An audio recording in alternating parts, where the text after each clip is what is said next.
studies around the nation when a child has come up missing have shown that within that first 24 to 48 hours, that's the critical time. And if you have a chance of recovering them, it's in those initial hours right after the child comes up missing.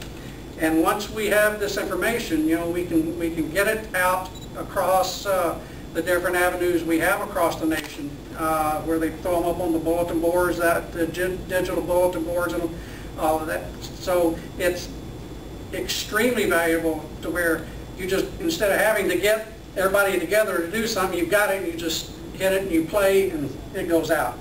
That's the value of it. The 0 up. Yeah, got Chris kind of hard. Up there. Okay. Is that ready? Go.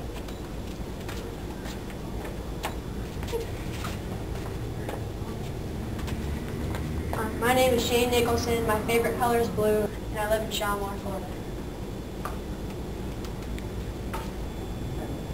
Okay. Ring finger. Next finger. Okay. Middle finger. Parents keep them. Yeah. Send one with ID. One more, if you want to stay and watch that. But we really